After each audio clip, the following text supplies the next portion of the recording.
Hi friends, it's Sarah, the owner and maker behind Multifarious Nature. Thank you so much for joining me today. If you're a new viewer, big welcome to you. And if you're a returning viewer, welcome back. I'm glad you guys are here for another episode. And I will kind of be flying by the seat of my pants. Not always the best thing, but oh well, it is what it is. It's been, today's Friday. I usually record on Thursdays. And I've just been having a hard time.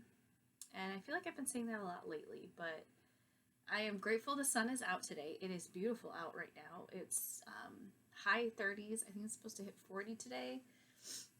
And I'm loving it. It's sunny. This is a really good thing. But I have a lot of things going on personally, and I don't really want to get into it right now, but it's just is what it is, the nature of it, and it's frustrating.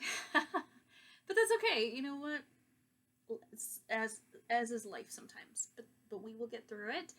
So we'll dive right on in. So as far as shop update goes, I had every intention of doing some dyeing today, but that did not happen because, well, one, I definitely wanted to do this recording, and I just was very slow going today. So dyeing did not occur, but I'm hoping to do that in the very near future because I would really like to start doing more dyeing again. I miss it greatly. So we're gonna get into before we get into anything, make sure you guys have a beverage, either something cool, cozy, get your project. If you have your project with you, I love to knit and listen to podcasts, so feel free to do so. And I'm going to enjoy my iced coffee. Yes, you heard that right. If you've been with me for a little while, you know that I had stopped drinking coffee for a while there. I pretty much drank like this mushroom coffee, which is fine. I still like it. But I needed an extra boost today. So I actually have coffee. Not only do I have coffee, I actually have regular coffee. This is not decaf. Yes, I know. It's been that kind of a day. I actually needed to have regular coffee.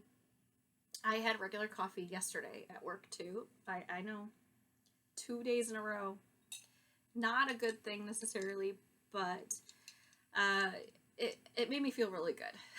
I needed it. I needed that boost. So I am enjoying that boost again today.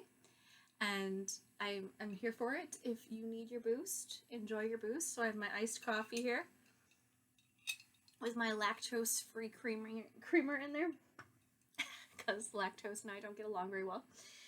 All right, so we're going to get into things. I have a finished object, you guys. I'm wearing it. I'm so excited. It's finished. So this is my Advent knitting for my Christmas Advent that I got from my husband. It is Woolberry Fiberco's Winter Box set. So it's 4 colorways that you opened as you read a book. I just did it each Sunday of Advent leading up to Christmas. And I made this beautiful sweater. It's the Foundation Fade. And it's by Sarah Opie. She kind of has a pattern that's like a massive pattern that this is actually also part of. I wrote it down. So I wrote it down. The Resource Raglan by Sarah Opie. But I'm going to back this up a little bit so hopefully you can see it really well. Sorry if the lighting's a little wonky, but it's natural light. I do not have my fake light right now. Oops, sorry. Bumped you there. So these are the 4 different colors. So this is the first color. It's this beautiful like gray with dark navy speckling throughout. And then we have the second colorway is this really pretty tonal light green and kind of has, it's like multiple. There's a little light blue almost gray in there as well. And then we fade into this beautiful lilac color and then fade into this really dark green. Just super pretty with speckles as well. I so enjoyed working on it. I really, really did. Her base is an 80-20 base, so it's 80% superwash merino, 20% nylon. We'll see how that lasts. I've never worked with that before, but I loved knitting it. You can see this fits very nicely. I did my measurements and I made it according to the recommended ease, and I really like the way it turned out. There's some nice, I mean, it's not like super tight under your arms, so you get some nice breathing room there. There's a really pretty detailing. Move you in here so I'm not leaning forward. There's this really pretty detailing here on the collar. At first I didn't think that was right, but I think I did do it correctly, and it's really very pretty. So there's that, and then I did do it according to pattern. I did actually make this shorter, so the pattern actually calls for it to be a little bit of a longer cuff. I kind of like the shorter cuff. I like ballet length sleeves, so I think that's what you call them, ballet or like bracelet length sleeves. So that way you could wear bracelets for primarily because when I'm doing dishes and I work with my hands a lot, it's a lot easier for me to not get the sweater all soaking wet and ick. So that's why I like that length. It works really, really well for me. So I pretty much make all of my sweaters like that going forward. But yeah, really enjoy it. The decreases are really beautiful. You can kind of see them. Of course, they are, I mean, a hidden, in essence, decrease. But it's really pretty, the effect that occurs. And the fade looks really nice. Of course, depending on the colors that you do, you have a more drastic fade or a more delicate fade. This is kind of, I would say, a more delicate fade in this region here. But then this is a much more dramatic fade right here. So, you know, you do you kind of based on what you're interested in. If you want it to be a more drastic fade, then you use nice, more solid, deep colors. It's going to do that, and light and dark colors. But if you want it to be more subtle, definitely go with lots of nice speckling and similar tonality, like depth of color, if that makes sense. And then it will fade nicely like that. So that's my little input from my color background. But I've really enjoyed it. It has a really pretty raglan decrease here, or increase, I should say, increase, going from top down. So it's an increase. It's really beautiful, and I just so enjoyed it. So I definitely recommend this pattern. I like the length. It comes to a very good length. I wore this to work actually yesterday, so I did wear it 2 days in a row. I'm actually put it on for the video, but I wore it to work yesterday with some jeans, and I'm so grateful that the length is the way it is. So I actually wore a tank top. I wore a tank top underneath it. I tend to like to wear either a t-shirt or a tank top under my sweaters at work because I just feel like I can get really hot at work sometimes, and that really helps me regulate my temperature a little bit better. It's a company, but it's in a warehouse, so the building has a hard time with temperatures. So I either get really cold, really hot, or somewhere in between there, and wearing a t-shirt underneath helps. Well, I wore a t-shirt under it, and normally the t-shirt hangs out underneath my sweaters. But this sweater is long enough that it actually covers it. So that was really a great test to the length, and I just love it. I absolutely love it. I'm so happy with it. So I highly recommend this pattern if you want to try it. I would say I recommend her resource raglan pattern as well, because this is part of that. But clearly that one's, if you go on Ravelry or any of where you can buy it, if you look it up, it's expensive. The resource raglan is, I think it's, I can't remember if it's like $30 or something, but that might have actually been what I spent when it was on sale. I had a discount code. So it's a rather expensive pattern, but I'm saying it's like literally you can make any kind of raglan with it, from my understanding. There's bust shaping, all kinds of stuff. So I think it's probably really worth it. I did find, doing the math based on the cost of patterns, you would really need to make like 8 sweaters out of it to really get the value. So, but if you're someone who loves making sweaters, or especially raglans, you definitely want to like to make raglans, I think it's very worth the money. This is one of the patterns that was in it, so it all comes together. Like if you buy the resource raglan, you get all these different patterns. It's the main resource raglan book, and then there's also patterns broken off of that. That's all included when you buy the whole thing. Otherwise, you can just buy each individual pattern.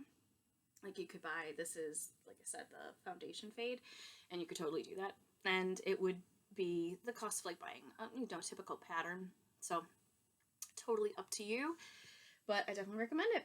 All right, so we will get into the other two projects I worked on. I really didn't do a lot. I worked on this one a lot, which is why it's done. I'm so excited. I finished it. I finished it earlier this week so that it was able to be washed so I could wear it. This is blocked. And by blocked, I say that loosely. I literally washed it, soaked it, and just laid it out. I did not pin it or anything. It's a superwash merino and nylon, and it pretty much falls right into place. So primarily I was just trying to make the stitches relax, and that's about it. Okay, so I worked on two different pieces here, and these are the oldie but goodies. I just worked a little bit on this one because there were a couple days there that this is what I needed to work on. And this is the half and half triangles wrap using my hand-dyed yarn. So from Multifarious Nature. This is Kismet, which is just one of my favorites. It's so fun. All these wonderful speckles. I just love it. The peach, and it is so cozy. So this is a shawl, and it's a free shawl by Pearl Soho, the half and half triangles wrap.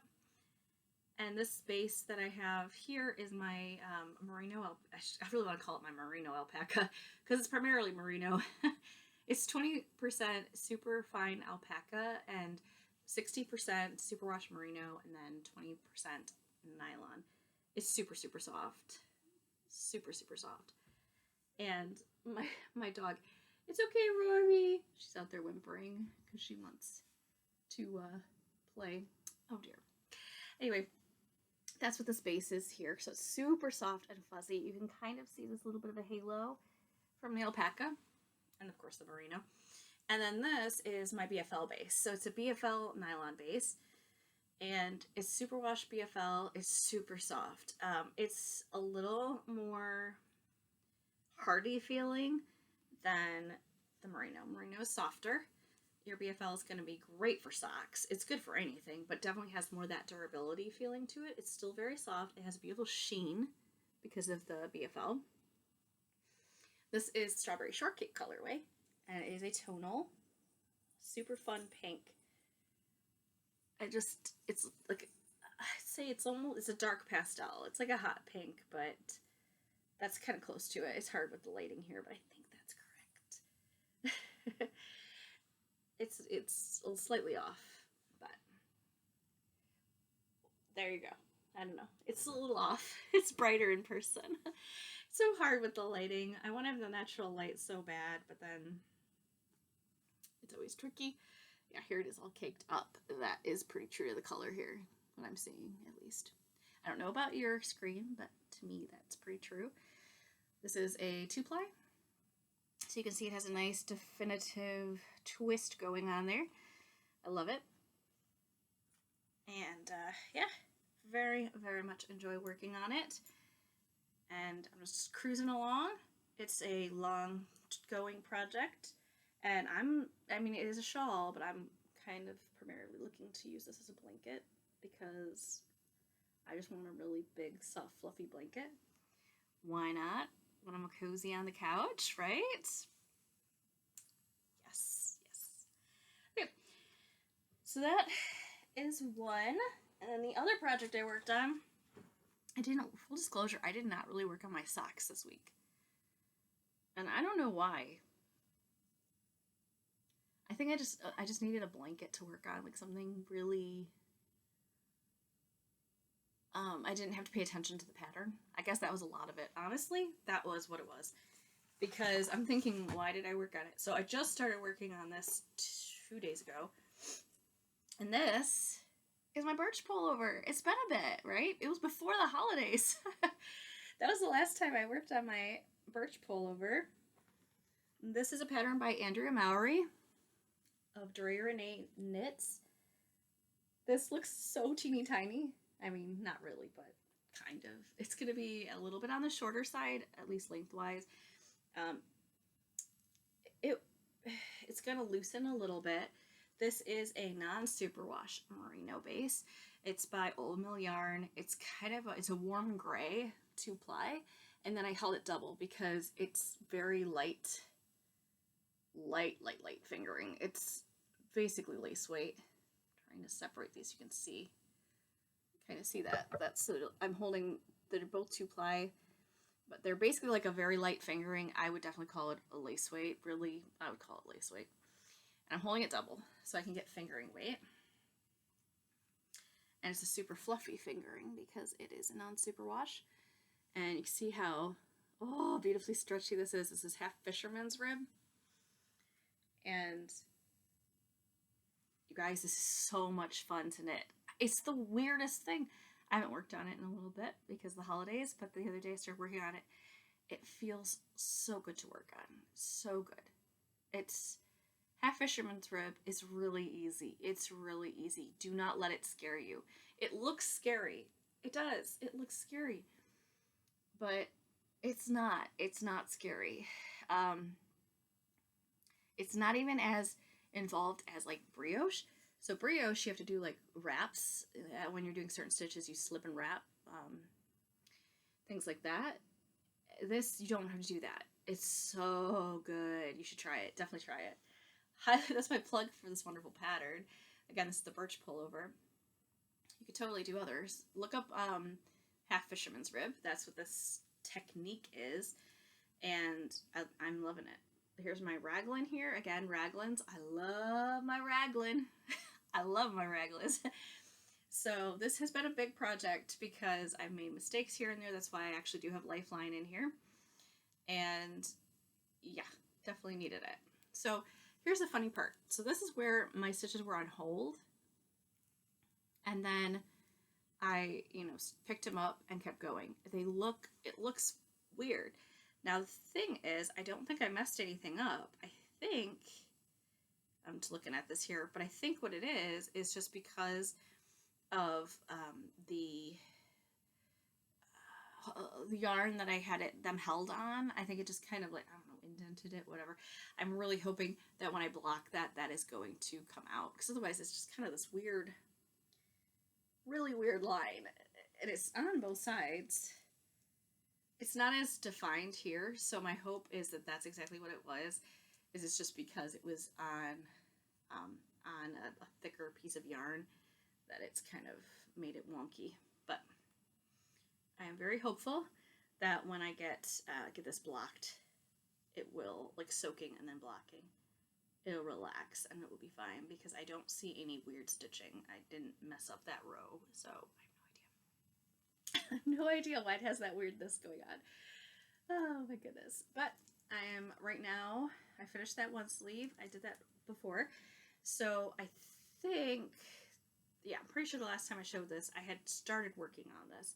So I did do some more on there, just a little bit, because I did like one section here of the decrease, and I'm just working along on it. Clearly I just have the one sleeve. It does take a little bit of time because it's a tuck stitch, so it's a lot like brioche. So it takes like 2 rows to get progress visually, like length. But I love it. Absolutely love it. It is just addicting. It's very much a potato chip type of knitting. And really, the only reason I look at the pattern here and there is when I do the decreases, to remind myself, because you don't do them every row. So to remind myself how to do the decrease, and then also to remind myself the distance between, because she does it by distance, the distance between each decrease. Oh no, I do this a lot with this one. I've dropped stitches before. These are these 9-inch circulars by Choku. They're little ones. I do not, it's my own fault, I did not like lock the needle on. You can use a little thing. So when I'm talking here, this is bouncing around, it's literally untwisting. Oh boy. Anyway, these cute little tulip stoppers.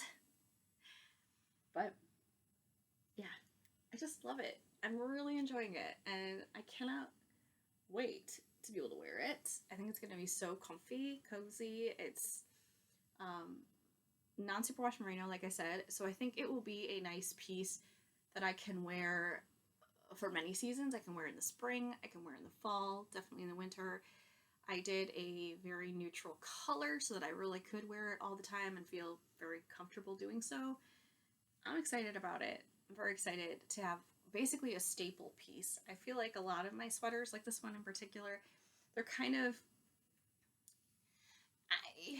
they're fun and they're unique and they're colorful, and so you really find that you wear them, but you kind of want to alternate them with others. You just don't feel like it's one of those things you just throw on all the time.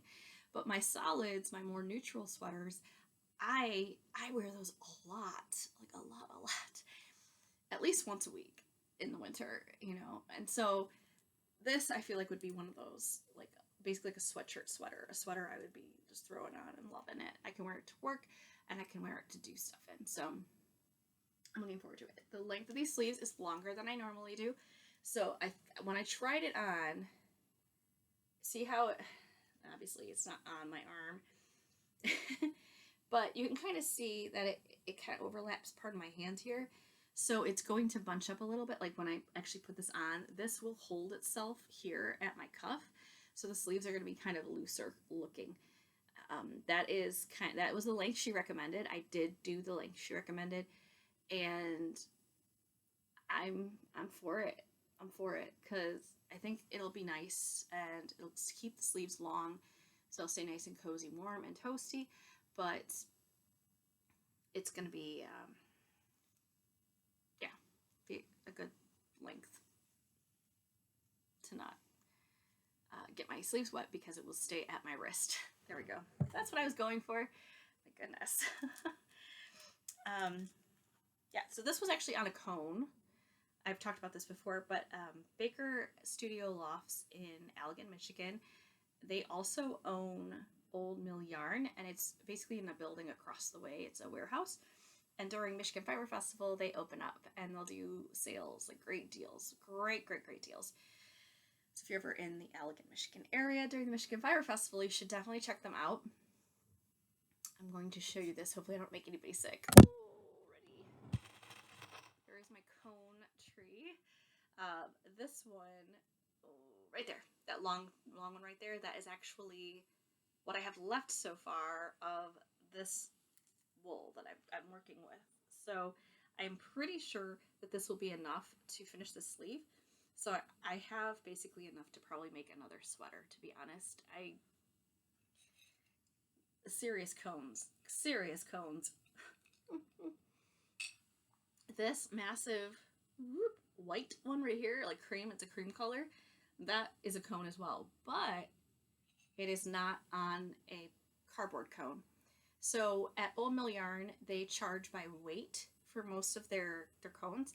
So if you can get a cone like this one here without a cone in it, you're not paying for the weight of the cardboard, you're just paying for the wool. The one beneath it here is actually a cashmere yarn wool, which I'm really excited about the cashmere. It's a kind of a camel color. It's really pretty. So I'm excited to work with that at some point. Not today, but at some point. I actually have it in a bag protecting it. But anyway, that is it for what I've been working on. Like I said, I've had kind of a rough week. I also did some spinning, to be honest. I was doing some spinning last weekend on my Gotland fleece, trying to work away at that one. Like I said, I have 3 skeins of it already done, and I'm hoping to get some more. That way I can work on the Weekender, another one by Andrea Mowry, using my hand spun, which I'm really excited about that. I think that's it. I want to know what you guys are up to.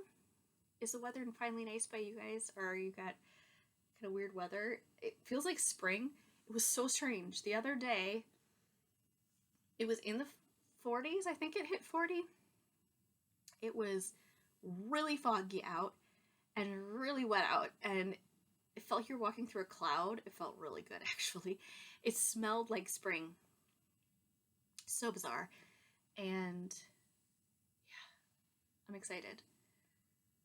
I don't know what the guesstimate is for what the Groundhog Day estimate as to whether, like 6 more weeks of winter or not. I don't know. It usually always is 6 more weeks of winter. I hope for an early spring. I love spring. I love summer. I do like fall a lot as well. And I don't mind winter either, honestly. I do not mind it. I love having 4 seasons. I feel very privileged to have 4 seasons.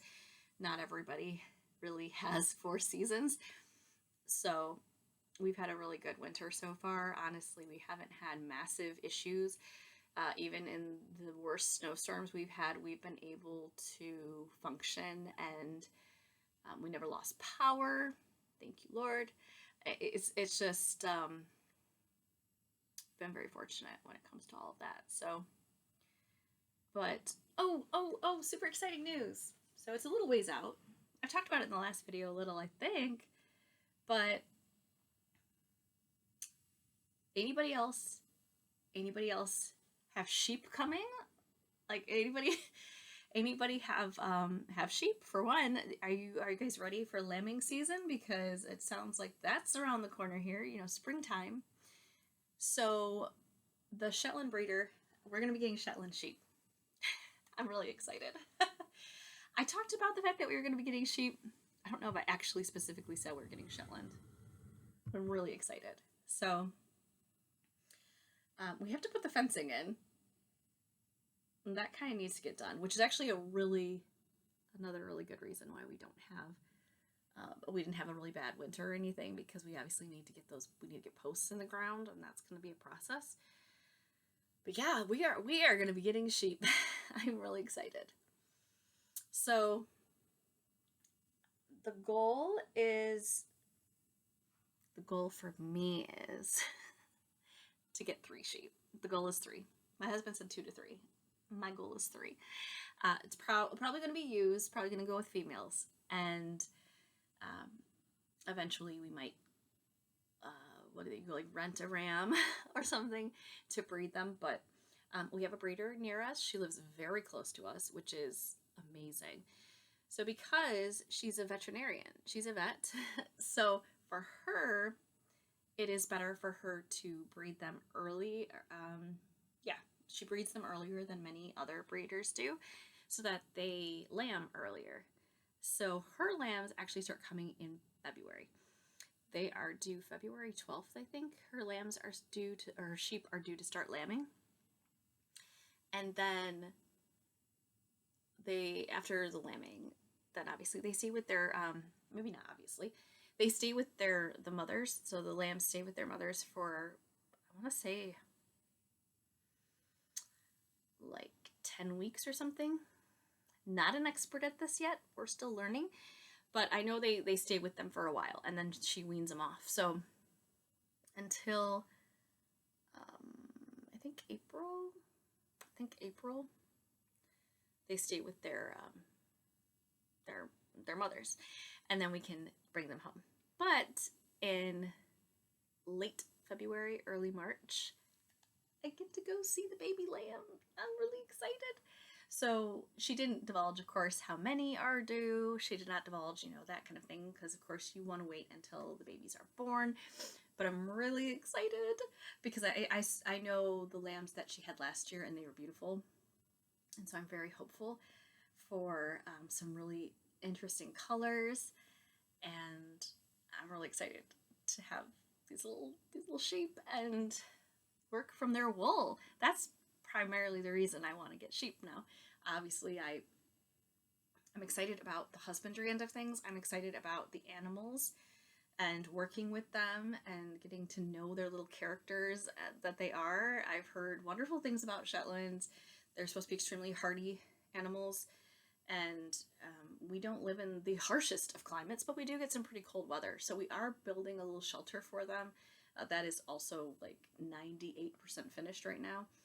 So that's exciting. And it's huge. It's huge. It's going to be a big step. We have chickens and ducks and 2 dogs. And now we are going to be adding sheep to our little homestead, which is exciting. But yes, little Shetlands, and they're little stinkers. And if you're not familiar, Shetlands usually, especially females, don't tend to exceed 100 pounds. So they're rather small. And I'm excited about that because I'm going to learn how to shear. My goal is there is someone that travels around this area that could shear them, but I want to learn how to blade shear. not electric shear, but blade shear, and see how that goes.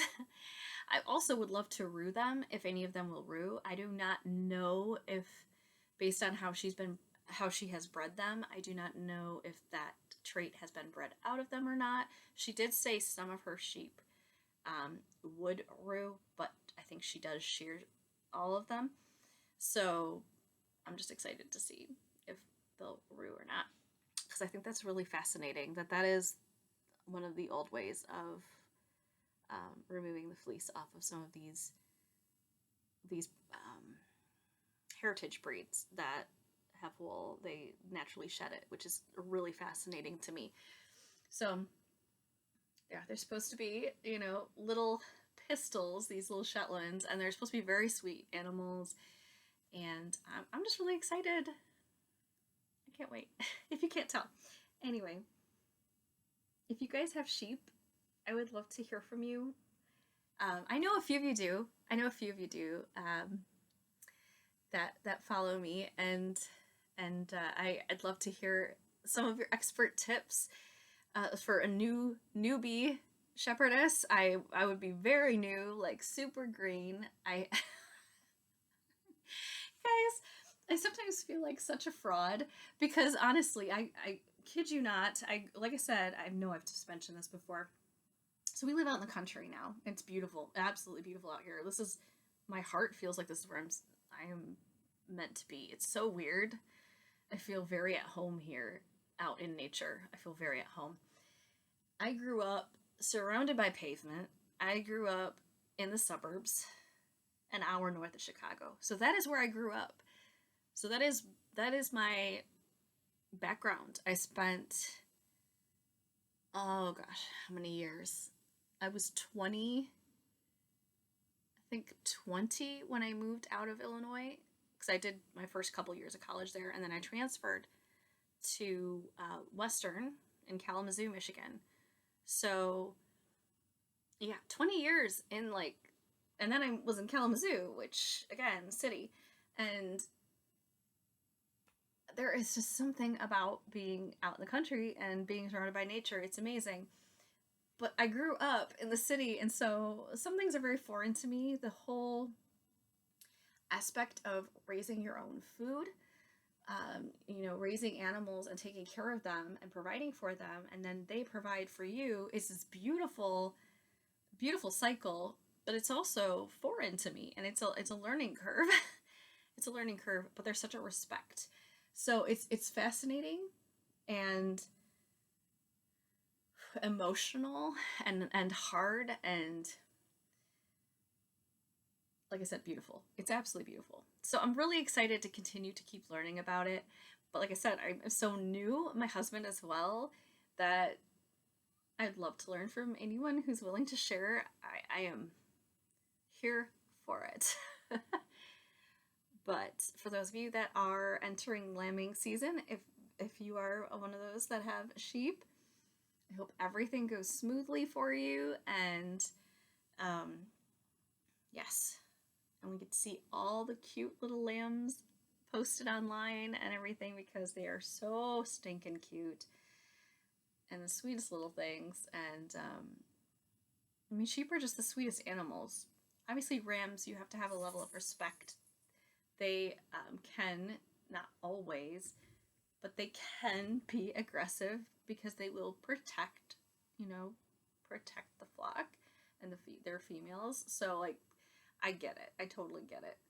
But I would love to have a Shetland ram. There are females that have the beautiful horns, but some of those rams, they're so handsome. They're just stunning. So, I think I would like to have one eventually, but I think I'd like to really learn how the whole system with sheep and everything before I get involved with a ram. I know you need to be very careful around rams. My understanding is they can be unpredictable, but then if you watch them and you're around them a lot, you start to learn their language. This is what I've been told. This is what I've been learning. I do not know from firsthand experience, but it does sound like you just need to know about them and pay attention to them and their body language and all that. But yeah, if anyone has rams, as well, please do share below any tips you have for dealing with rams, because I so appreciate those of you who share your knowledge with me. It is just, oh, it's wonderful. That's how we learn. I love to learn. I am all about learning new skills. If you can't tell from the whole, I went from knitting to dyeing yarn, spinning now, and cleaning fleeces. It's a whole, it's a rabbit hole. And now we're going to be getting sheep. So it's funny because I remember when I went and got my spinning wheel. I have for those of you that are new, I have a ladybug, a shot ladybug spinning wheel, and it's so funny because I went there and I was playing with it, messing with it to see how I felt about it, if I liked it. And the lady, actually, she's the owner of Baker's Studio in Allegan, and she told me, she said, "Oh, just wait," because I said, "Well, it's so beautiful, you get to make everything and you get the fleece." And in my head, it's cheaper than buying yarn. It's not cheaper than buying yarn. It's not really, not really, because it takes so much time to make your yarn. But it's so much more. You're so much more into it. You get to touch it and get to be part of it. I'm so enamored by this whole thing that I can barely speak clearly and coherently. It's just, can you tell? I'm having such a good time. But she said, just wait, you're going to want sheep. That's your next thing. She goes, that's how it goes. You do this and then you want sheep. And I laughed and I'm like, yeah, right. There's no way. In my head, I thought it would be romanticizing. Oh, it would be so fun. But this is when we used to live on a country road, but technically we didn't have enough land. We were, I think, on an acre total. And that was not our forever home. And so there was no way. I was never going to get sheep there. So in my head, I was like, yeah, right. No. And then we bought this beautiful home, this is our forever home. This is our retirement home. This is why it took us almost 3 years to find a home, because we were looking for that home and others just didn't work out. And this is why, because we are exactly where we should be. And we are now on almost 4 acres, plenty of room, and come to find out, the prior, 2 owners prior, I think 3 owners prior, son still owns land nearby. His parents used to own all the land in the area here, and he shared with us that there used to be sheep here on this property. And I'm like, oh my gosh, there were sheep here. So to me, it's coming full circle again, and it's just really cool how that kind of stuff can happen and how it works. So I guess it's a lesson in a lot of things, right? Be patient, and things will happen in the right time. But it is hard when you're in the midst of other things. I'm saying everything will happen when it's supposed to, but I also am going to be honest with you guys. I am struggling personally with some things that just are not happening in Sarah's time the way I want it to happen, and I am having a hard time with that, and I'm not going to hide that. It's just that's the way things are right now for us. So it's okay. It's hard. It's difficult. And if you're still with me, then you obviously are invested in listening and you're taking the time to listen, and I appreciate you. So if you're still here, then I don't mind being vulnerable with you guys. It's a lot easier to be vulnerable with people when you're not staring right at them. And I hope it never hurts anyone when I say anything and I'm being very vulnerable and sharing sensitive topics. It's never my intention to bring pain or hurt anyone. My intention is just to share knowledge and to help make things something that you can talk about, because it is hard to talk about certain things. So, I will say, because I feel like these are probably close people that are still here, if you're still here, and if you are, appreciate you. But in the past 3 years, so we've been married now 4 years, my husband and I, actually over 4 years, but we've got a little way before we hit 5. So, in the past 4 years, we have had 3 miscarriages. And growing a family for us has been very difficult. Others, not so much. And I'm glad that it's not hard for others. I'm glad because it is extremely painful. But for those of us that wanted things to happen a certain way or wanted it to happen in certain timing, it's just not. We don't have all the answers, and it doesn't always happen the way you want things to happen, and or as quickly as you want things to happen, and like sheep and all of that.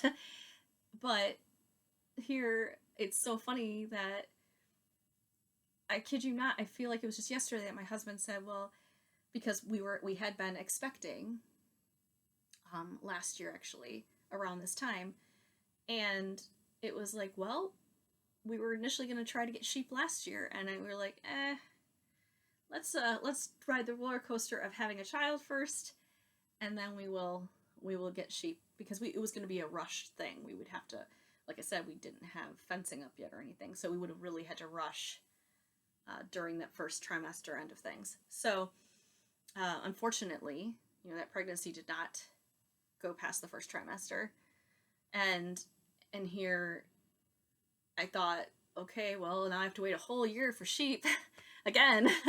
And it seemed like it was going to be forever, and here it's here. It's unreal. Time goes by very quickly when you're focusing on certain things. So all that's to say, and talking in 10 million circles, is that I guess things happen when they should. We are in a beautiful home.